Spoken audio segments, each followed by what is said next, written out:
भूषितगाननुते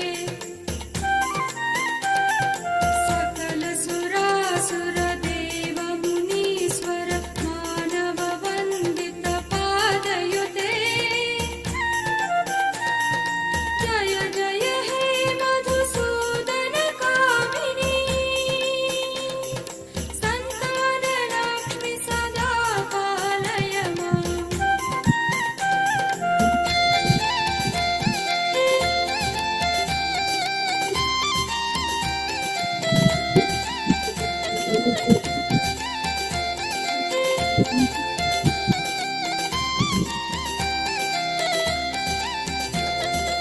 जय कमलासिनि सद्गतिदायिनि ज्ञानविकासिनि ज्ञानमये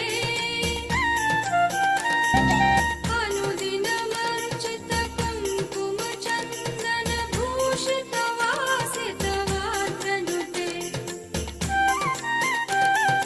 कनकधरा स्तुतिवैभववन्दित शङ्करदेशिक मान्यपदे जय जय हे मधुसूदन कामिनी विजयलक्ष्मि सदा पालय माम्।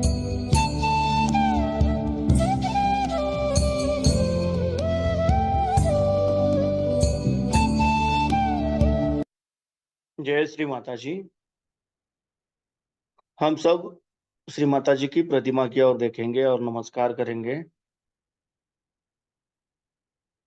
परम पूज्य श्री माता जी, आप ही साक्षात श्री आदिशक्ति हो। आपकी परम कृपा में कृपया आपके निर्मल चरणों पर ध्यान करने की अनुमति हमें प्रदान कीजिए। अब हम अपने दोनों हाथ अपने गोद में रखेंगे। श्री माँ की प्रतिमा की ओर देखते हुए धीरे से आंखें बंद करेंगे और अपना पूरा चित्त अपने दोनों हाथों के सेंटर पर रखते हुए ध्यान में जाएंगे।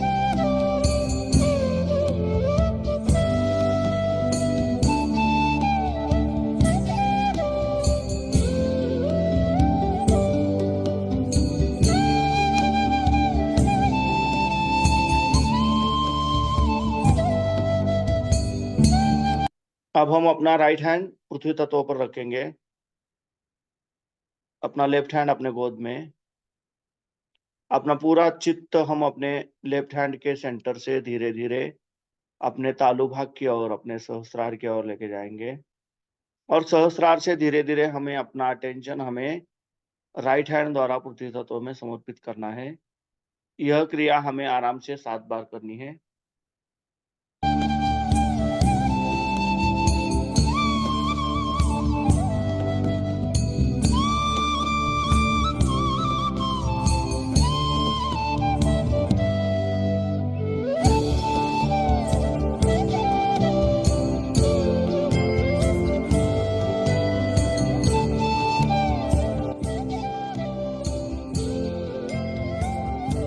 अब हम अपना राइट हैंड अपने गोद में रखेंगे और लेफ्ट हैंड आकाश तत्व की ओर करेंगे।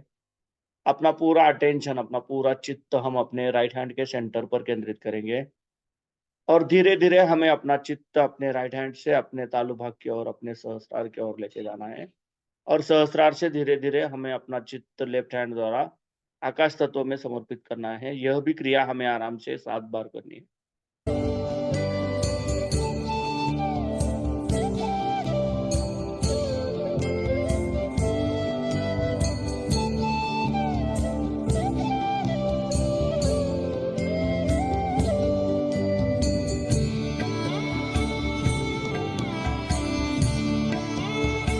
अब हम अपने दोनों हाथ अपने गोद में रखेंगे। अपना ध्यान अपने दोनों हाथों के सेंटर पर केंद्रित करना है।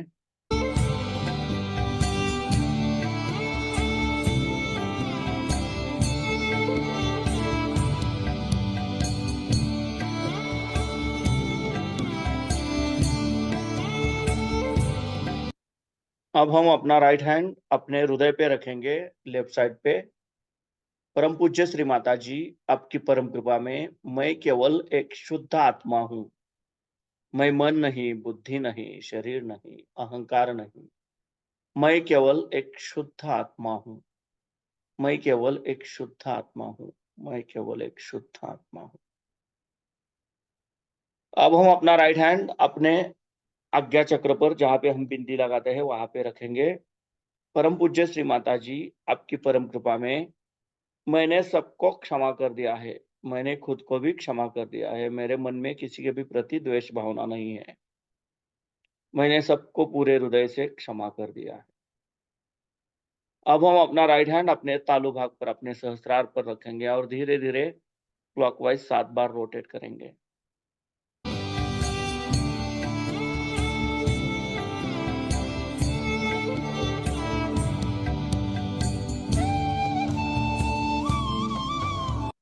परम पूज्य श्री माता जी, आप ही साक्षात श्री आदिशक्ति हो। आपकी परम कृपा में कृपया मुझे मेरा आत्म साक्षात्कार प्रदान कीजिए। परम पूज्य श्री माता जी, आप ही साक्षात श्री आदिशक्ति हो। आपकी परम कृपा में कृपया हमारी कुंडलिनी शक्ति जागृत कीजिए। हमें निर्विचारिता प्रदान कीजिए।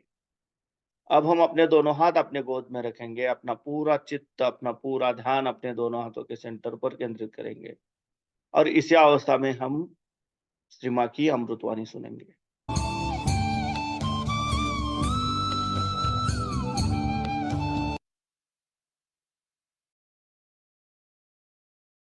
आप जमीन में बो देते हैं, वो अपने आप स्पॉन्टेनियसली सहज में ही उगाता है। उसी तरह यह सहज क्रिया है और सहज क्रिया में भी ये जीवंत क्रिया है।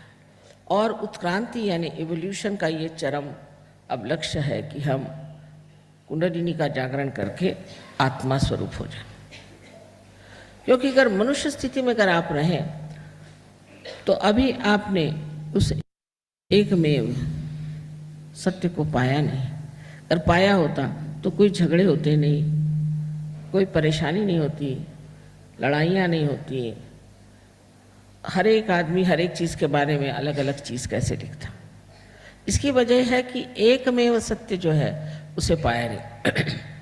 अब यहाँ आप जानते हैं 55 से कहना चाहिए अब 56 देश, क्योंकि 55 देश तो बाहर से आया और एक देश अपना मिला के 56 देश के लोग बैठे। इनमें कोई झगड़ा नहीं, कोई ईर्ष्या नहीं, कोई द्वेष नहीं है, कोई किसी तरह की बुराइयां नहीं है, कुछ नहीं।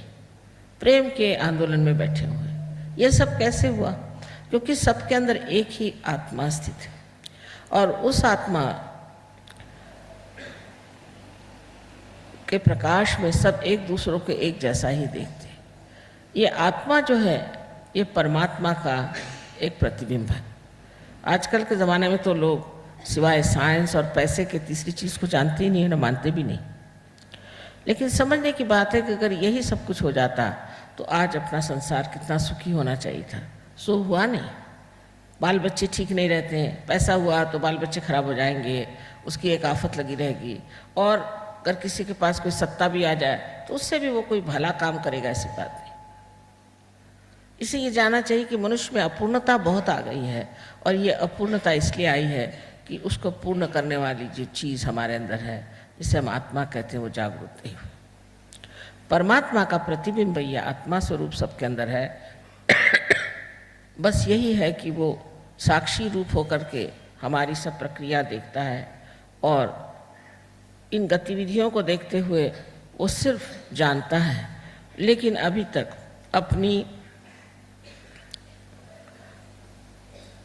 अपने प्रकाश को उसने हमारे चित्त में फैलाया नहीं। चित्त माने अटेंशन, चित्त में उसने फैलाया नहीं। जो कि हमारे नसों में सिर्फ हमारे लिए यही चित्त है कि हम ये जानते हैं कि आँखों से हम ये देख सकते हैं कि एक ये माइक रखा हुआ है, या हम इसे महसूस कर सकते हैं और इससे और भी चीज़ों को हम जान सकते हैं, जैसे आँखों से देख सकते हैं, कान से सुन सकते हैं, नाक से सूंघ सकते हैं। किंतु चारों तरफ फैली हुई एक विश्व की शक्ति है, सर्वव्यापी एक शक्ति, जिसको चैतन्य कहते हैं, जिसको रूह कहते हैं।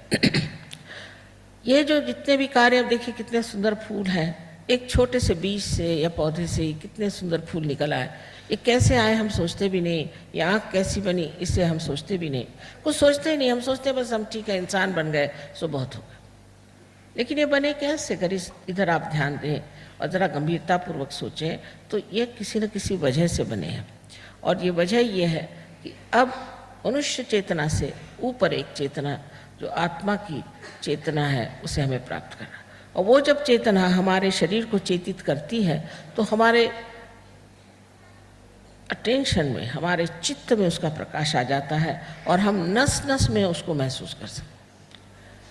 तब हम जान सकते हैं कि चारों तरफ फैली हुई चैतन्य सृष्टि है। ऐसी ठंडी ठंडी हवा हाथ में आने लग जाती है और सर के तालु भाग से भी आप देखते हैं कि कुंडलिनी जब ब्रह्मरंध्र को यानी इस तालु को छेदती है तब हम जानते हैं कि कुछ ठंडी ठंडी सी हवा आ रही।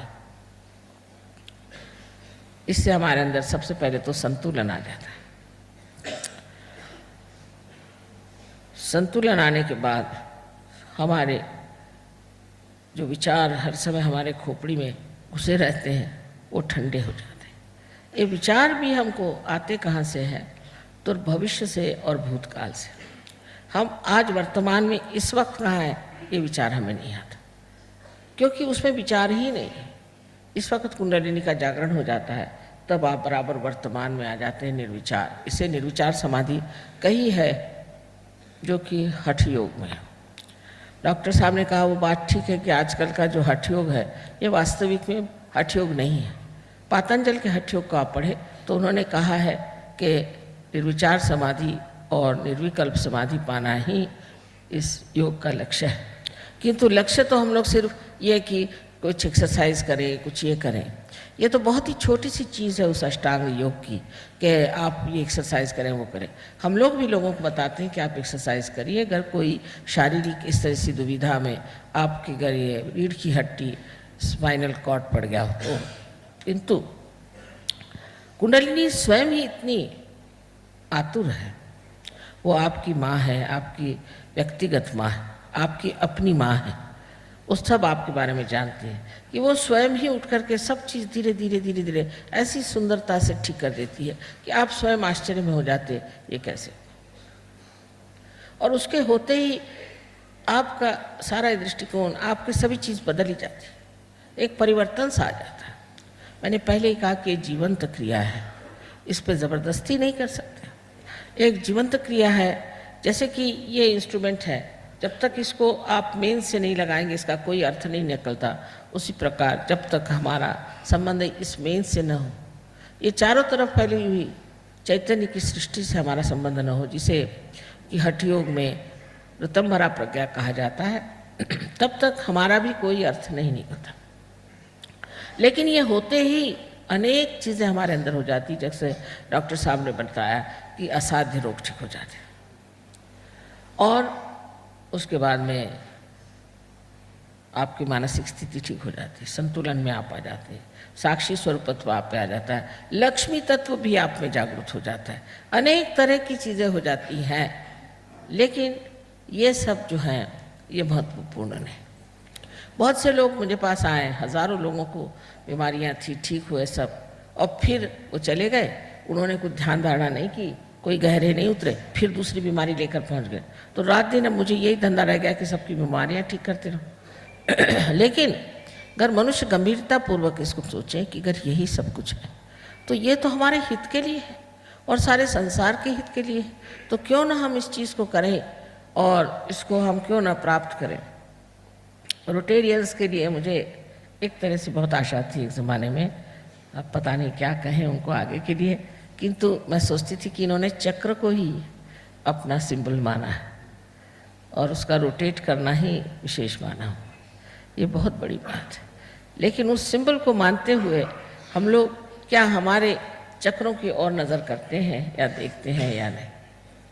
जिस दिन ये चक्र खराब हो जाएंगे उस दिन शारीरिक, मानसिक और बौद्धिक भी अनेक प्रश्न ऐसे आपके सामने खड़े हो जाएंगे कि लोग कहेंगे ये असाध्य है, इसका कोई सल्यूशन नहीं। किंतु अगर ये कुंडलिनी का जागरण हो जाएगा और आप आत्मा स्वरूप होकर के उस प्रकाश में अपने को देखेंगे तो हर चीज़ का सल्यूशन, हर चीज़ की कार्य प्रणाली आप समझ सकते हैं। दूसरे जो योग हैं, जैसे टीएम के बारे में बताया, वो तो मैं बिल्कुल नहीं मानती हूँ, और इस तरह के बहुत सारे जादू वादू करते रहते लोग, ये तो सब बेकार की चीज़ें हैं। क्योंकि उसकी जो कार्य प्रणाली है, जिसे कि मोडस ऑपरेंडी कहना चाहिए, वो नहीं बता सकते कैसा होता है, वो बताएं कैसे होता है। पर यहाँ तो हम सब बता सकते हैं कि कुंडलिनी का जागरण कैसा होता है, कौन सा चक्र है, और उसका प्रमाण है, उसका सबका प्रमाण है। आप आश्चर्य करेंगे कि इतना ये प्रमाण युक्त है कि इससे ज़्यादा साइंस में आपको प्रमाण नहीं मिल सकता।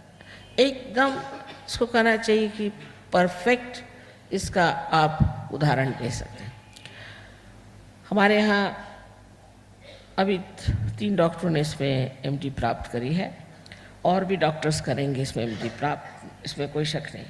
पर अगर आप लोग इस चीज़ को विशेष रूप से समझने की कोशिश करें तो सिर्फ इतना ही करना है कि आप हमारे सेंटर्स पे आइए, क्योंकि हम लोग पैसा ऐसा नहीं देते। इसका पैसा क्या देंगे, आप कितना पैसा देंगे? सब लोग पूछते हैं कि माँ कितना पैसा दें। अरे भाई कितना पैसा दोगे? इस ज़मीन, इस अपनी भूमि में हम लोग इतना उसको बेचारी को सताते हैं, उसमें से इतना अन्न उपजता है, इतनी सृष्टि बनती है, उसे कितना पैसा देते हैं? वो तो पैसा समझती नहीं है। इसी प्रकार सहयोग में पैसे से कोई संबंध नहीं, ये बिना मूल्य चीज़ होती है। और बहुत से लोगों ने मुझसे कहा कि माँ अगर आप बिना मूल्य काम करेंगे तो इसकी कोई महत्ता नहीं समझेगा। मैंने न समझने दो, किसी पर ज़बरदस्ती थोड़ी करनी। इसका कोई मूल्य आप बताओ कितना दोगे तो फिर मैं मूल्य भी लगाऊं, लेकिन इसका मूल्य है नहीं, अमूल्य चीज़ का मूल्य नहीं। और ये सारी शक्ति प्रेम की शक्ति, प्यार की शक्ति का कोई मूल्य नहीं हो सकता। इसलिए ये प्यार किसी में लिपटता नहीं है, ये सबको जो शक्ति है देना, जहाँ जहाँ जिसको जैसे देने उसको देता है, और फिर अपनी जगह स्थित रहता है। ऐसे इस प्यार का कोई मूल्य नहीं है। और कोई अगर परमात्मा के नाम पे मूल्य लेता है तो ये सोच लेना चाहिए कि बड़ा ठग है। इसलिए मैंने बात ये करी कि हमारे, क्योंकि बहुत अच्छे यहाँ सहयोगी लोग हैं जिन्होंने अपनी जगह बना ली है, कहीं स्कूलों में कहीं भी ये प्रोग्राम होता है, वहाँ नम्रतापूर्वक आपको जाना चाहिए। ये नहीं होना चाहिए कि आप सोचें आप बहुत बड़े आदमी हैं, बड़े पैसे वाले हैं, वहाँ कैसे जाए। सबके साथ बैठ करके आपको वहाँ पर ध्यान करना चाहिए और कुंडलिनी का जागरण करना चाहिए। पर महज बीमारी ठीक करने के लिए या उससे बचने के लिए नहीं, किंतु आत्मा को प्राप्त करने के लिए आप चाहिए, क्योंकि ये आपका धरोहर है, ये आपका हेरिटेज है, आपके देश का हेरिटेज है। आज इतने बाहर के दोष लोग इतने मानते हैं, उतना हिंदुस्तान में नहीं हो सकता। पता नहीं क्यों यहाँ के लोग ऐसे ठस हो गए हैं कि या तो पैसे के पीछे भाग रहे हैं, सत्ता के पीछे भाग रहे हैं, और या तो गुरुओं के पीछे भाग रहे हैं, या नहीं तो किसी कर्मकांड में फंसे।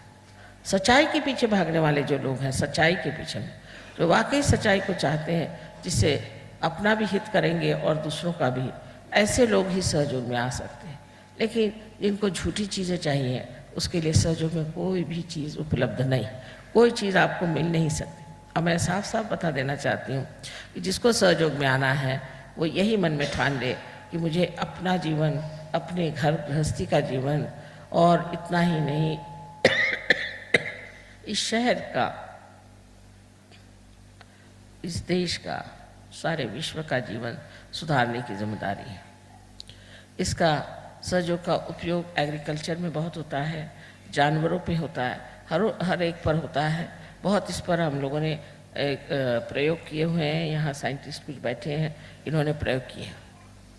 लेकिन ये सारी बातें दिमाग में घुसना आजकल के लोगों के लिए ज़रा मुश्किल हो जाती है।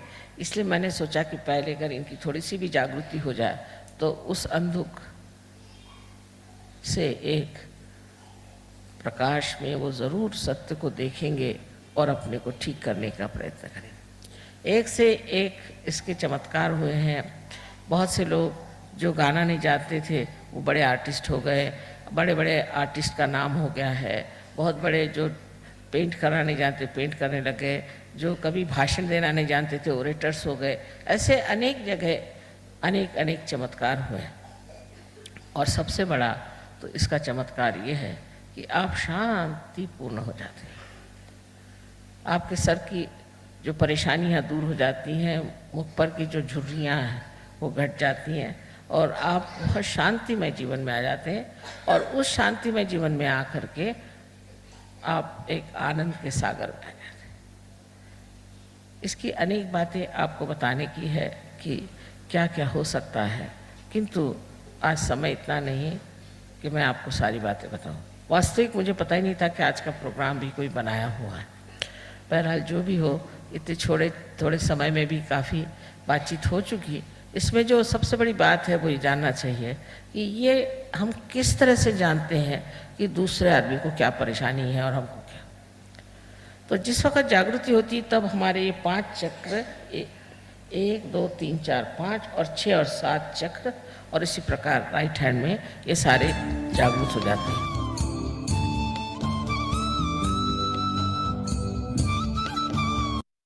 हम धीरे से आंखें खोलेंगे, श्री माँ की प्रतिमा की ओर देखेंगे और नमस्कार करेंगे। जय श्री माता जी।